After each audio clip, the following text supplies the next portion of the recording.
Foiling and factoring are opposites, much like multiplication and division are opposites. Let's talk some definitions. First, a binomial is two terms added or subtracted together. For example, x plus 2, x minus 10, 3x plus 7, 4x minus 8, negative 5x plus 9, negative 7x minus 8, or negative x squared plus 2. These are all binomials.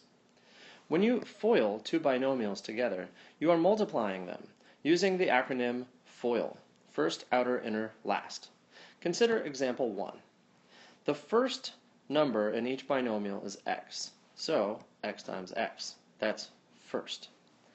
Outer is x times 6, the two outer numbers. That's 6x. Inner is 4 times x, the two inner numbers. That's 4x. And last is 4 times 6, the two last numbers. That's 4 times 6. Simplifying each expression, you get x squared plus 6x plus 4x plus 24. The two middle terms you can combine like terms to give you 10x. So the answer is x squared plus 10x plus 24. Likewise, for example number 2.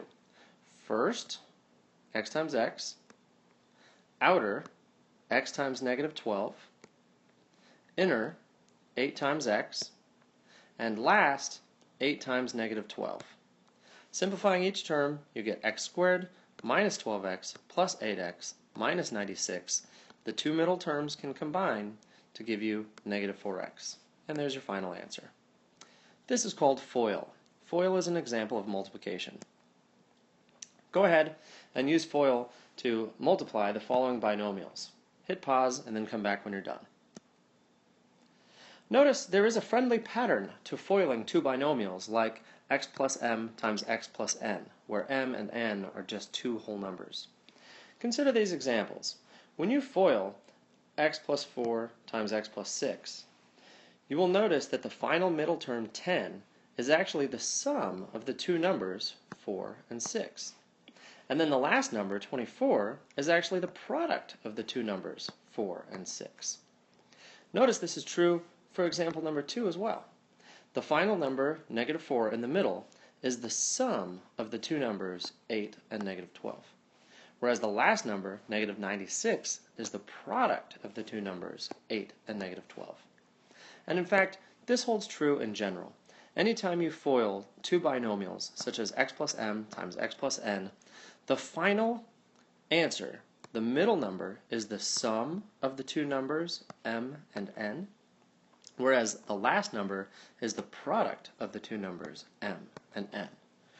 Therefore, we can use this rule in general, that when you multiply two binomials like x plus m times x plus n, the middle number will be the sum of the numbers m and n, and the last number will be the product of the two numbers m and n.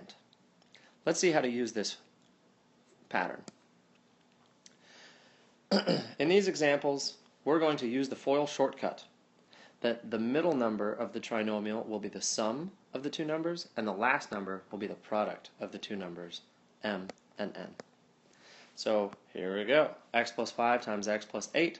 The final number in the middle is 13, which is 5 plus 8. And the final number at the end is 5 times 8. The rule works. It's also true for this next example, x minus 3 times x plus 9. The middle number is the sum, negative 3 plus 9. And the last number is the product, negative 3 times 9. Notice in the next example, the pattern is still true. The middle number is the sum of 12 plus negative 4, and the last number is the product of 12 times negative 4. In the last example, notice that the middle number, once again, is the sum of the two numbers, negative 2 plus negative 7, and the last number is the product of the two numbers, negative 2 times negative 7. Go ahead and hit pause and do these practice problems using the FOIL shortcut, that in your final trinomial, the middle term, the coefficient will be the sum of the two numbers m and n, and the last term will be the product of the two numbers m and n, and then come back.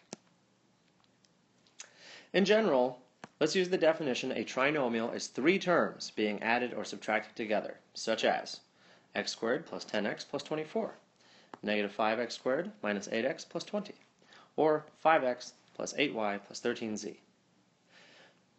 When we study quadratic equations, we are studying the trinomial ax squared plus bx plus c, where a, b, and c can be any real numbers, though they are often whole numbers. The graph of a quadratic equation is a parabola. A parabola has that characteristic U shape, unlike a linear equation, which is a straight line. In example 1, we could have a quadratic equation where the parabola's vertex, which is the bottom point, is down below the x-axis. Or in the second example, we could have a parabola whose vertex is resting on the x-axis. Or in the third example, we could have a parabola whose vertex is floating up above the x-axis. Now, let's talk about factoring. Factoring is the opposite of FOIL. Keep in mind that FOIL is multiplication, so factoring is a kind of division. When you are given a trinomial and you are asked, which two binomials could you multiply together to equal this trinomial, you are attempting to go backwards from FOIL. For example, given the trinomial x squared plus 7x plus 12, which two binomials can you multiply together to equal this trinomial? Using our FOIL shortcut, where the middle term is the sum of two numbers and the last term is the product of two numbers, we could use a factor table to figure this out. Namely, what two numbers will add to make 7 but multiply to make 12? And we can look at our factor table here, and we can see that the two numbers that add to make 7 but multiply to make 12 are 3 and 4. And therefore, our final answer is x plus 4 times x plus 3. This is a great shortcut. Go on to the next lesson, and we'll see how to use it.